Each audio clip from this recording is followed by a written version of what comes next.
Your YouTube feed is probably chock full of 4Runner videos right now for the TRD Pro and the Trail Hunter. And as cool as those models are, they're also close to $70,000. So what about a 4Runner for the people? Meet the SR5. This is the cheapest base model 4Runner you can get. And at around $40,000, what I want to know is, what does it come with base and what is it missing compared to the upper tier models? That's what we're going to find out today by taking a look outside. Inside, I'm going to show you some of the features and technology of this vehicle. We're going to see how the storage is actually affected by the powertrain. And last but not least, we're going to take it on the road to see what it's like to drive.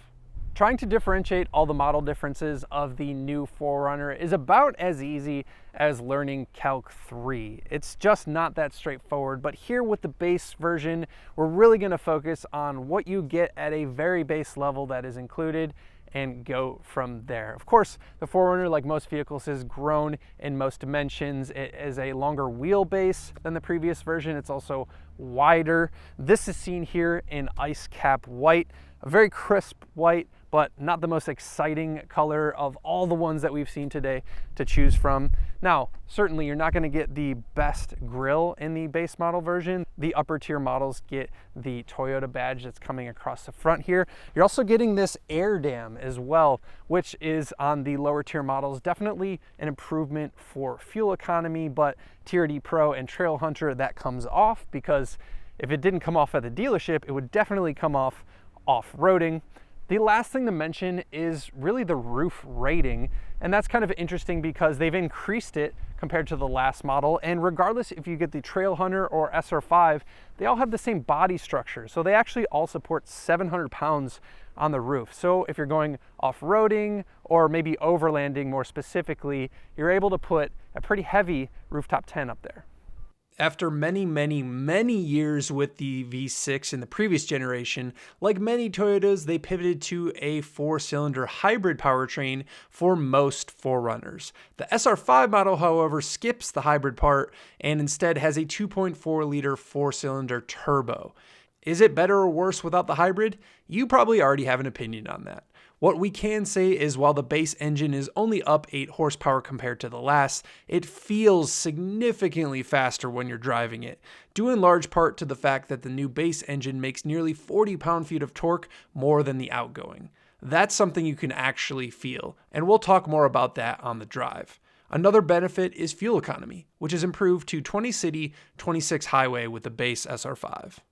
Now that we're in the 4Runner, it actually feels very familiar, and the reason for that is because this is, of course, on the same platform as the Tacoma and even Land Cruiser, but it really feels more Tacoma than Land Cruiser, and that's because they share a very similar center stack. The Land Cruiser kind of has its own dash going on, and it should, because it costs a lot more money than this. But all the same things apply here than applied in the Tacoma, although this one has the base screen, so it's a small screen. And a good way to remember kind of some of these features, if it has a small screen, it doesn't get things like dual zone climate control. We just have the regular old school fan speed and temperature, but that's okay because there's still dials and it's physical. It's nice to deal with. It's not on the screen itself. The other thing worth noting is it gets heated seats regardless of what model you get, at least in the front. You have to step up to the nicer models to get heated seats in the rear. Going back to the infotainment though, this is just like every other vehicle that Toyota makes right now. It's really straightforward. It's easy to use, good resolution. While it is maybe a small screen, the resolution is just fine. You also get a screen in the gauge cluster as well, although it's relatively basic in here, as you would imagine. There's a lot of buttons that are empty of features that you would have if you step up to a nicer model, just to remind you that you really cheaped out when you bought it. But overall, it feels pretty decent in here. The build quality is pretty good. It feels at least on par with things like Jeeps or Broncos, and as we'll talk about on the drive, probably a little better than those even so. The seating is important to talk about. Of course, we're getting cloth seats here in the base model version. I really like this white. I mean, you probably don't want white seats in an off-road vehicle. Right now, they look really cool. Will they look cool in 5 years? Probably not. They'll be real dirty, but they do seem durable and they're very supportive and comfortable. I've had no problems with them. Of course, being the base model, they are manually adjustable, not power. But the big news in the seating, for me at least, is the rear seats. While this is based on the Tacoma and they share the same platform, there's definitely more room in the back there than that vehicle. That was one of the big complaints I had with the Tacoma, is the fact that while it is a 4-door vehicle, it's really hard to put adults back there because there's just not a lot of room, especially the uprightness of the back seat itself. These back seats recline, there's more leg room in here. So when you're comparing the Tacoma to this really has a big advantage in seating. You don't typically think of an engine affecting trunk space, but hybrid engines have to get their power from somewhere. On your right is the base SR5 with the 2.4-liter turbo, and on your left is the hybrid version. Toyota decided to put the battery under the rear cargo area, so if you look close, you can see how the hybrid sticks up a couple inches compared to the non-hybrid. It's not a massive difference, but it's noticeable enough, and as every guy can attest, every inch counts. Go watch my Land Cruiser video if you want to see the usual bike test, which it did actually fit with the battery bump, and considering the 4Runner and Land Cruiser are essentially identical dimensionally, the same thing applies here. As always, if you enjoy this type of content, make sure you're hitting that subscribe button and leaving a comment below so you don't miss future videos.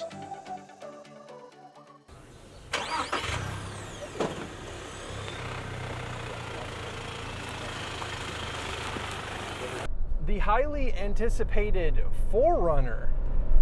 What we're going to be doing today is obviously talking about the base model, but we're going to be comparing this as well to other Toyota family competitors, as well as, of course, outside of Toyota competitors. Now, I say Toyota competitors because this is a shared platform with actually a couple different trucks. The regular Tacoma truck and then the Land Cruiser, if you can call that a truck. These are all on the same platform. So the question is, what differentiates this compared to the rest of its platform mates? Well, let's start first with the engine because that one is the easiest to talk about here. This is the 2.4-liter turbocharged engine, and it's just that because there's a hybrid version of this that's in some of the upper tier Tacomas, of course in the upper tier 4Runners, and then comes standard on the Land Cruisers.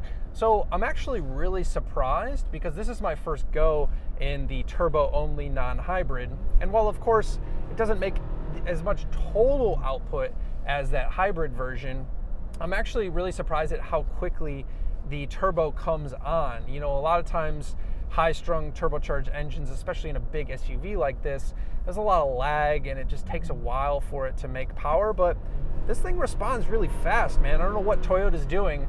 Obviously not quite as quick as the hybrid, and of course fuel economy is not going to be as good as the hybrid, although they tout that hybrid version as being a performance hybrid, not a fuel economy hybrid. But I will say overall this engine has been a pleasant surprise for me because it really does feel actually like quick for a big, what this one is technically a 3-row SUV. This thing moves just fine, and that's something that's a little surprising for me in a 4-cylinder.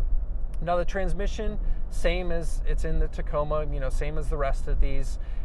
Nothing too crazy to write home about. A little bit jerky at slow speeds at times, but overall totally fine. Definitely an improvement compared to the last generation model, which had just an antiquated 5-speed. This definitely feels much improved.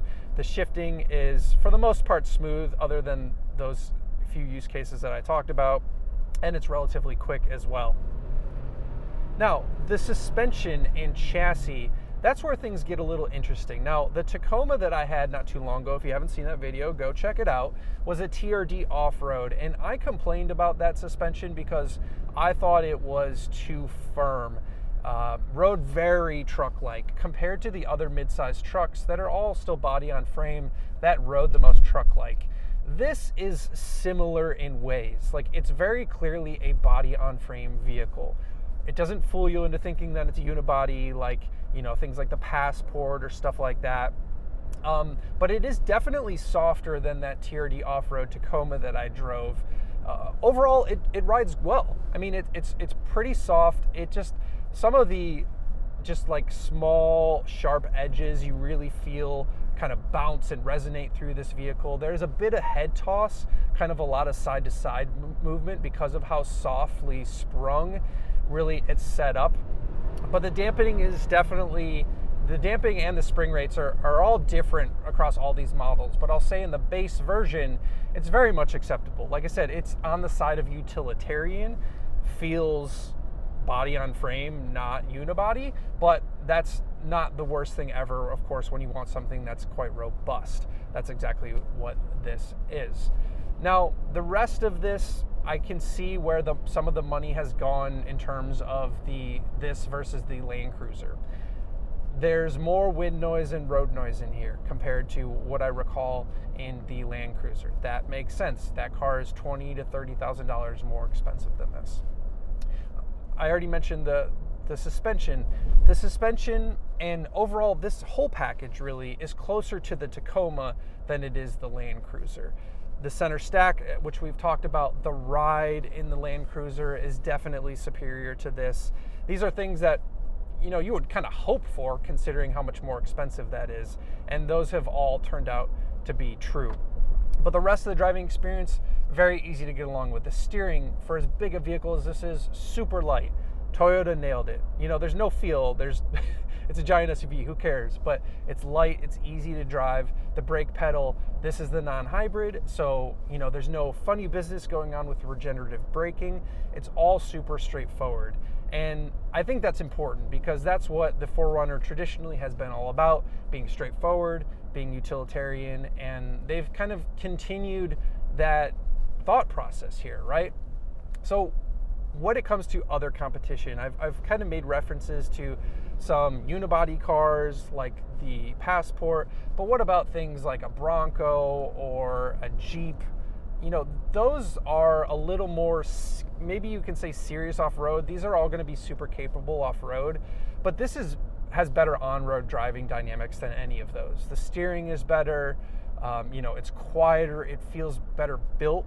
Those Broncos, when you can take the doors off, same thing with the Jeep, they're just not sealed as tight or feel as nice. So this feels more, it's kind of like that Goldilocks, right? It's not as nice on the road as body on frame cars like the Passport, but it's not as like crazy as those crazy off-road ones like the crazy Jeeps and Broncos.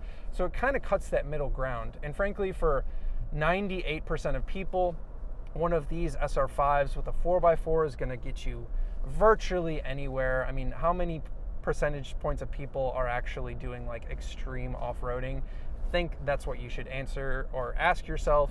But the feature set here at a base level, that's what I was mainly curious about, is quite good, and it stacks up well to its competition. But it is $40,000 starting now, and that is not a cheap price, although this is leaps and bounds better objectively than the last model. You can say maybe long-term longevity wise, maybe there'll be arguments compared this to the last model and saying the last model is better, but power is better, the ride is great, the infotainment is leaps and bounds better.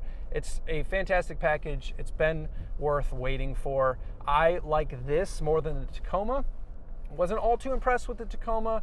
It has its bright spots, but the fact that this has a more usable rear seat is, I think, a big thing. Even though they're the same platform and they both have 4 doors, this has definitely more legroom, so you can put adults in the back of it. Of course, if you need a truck, you need a truck. There's no argument there. Buy a Tacoma. But I like where this sits in the model lineup.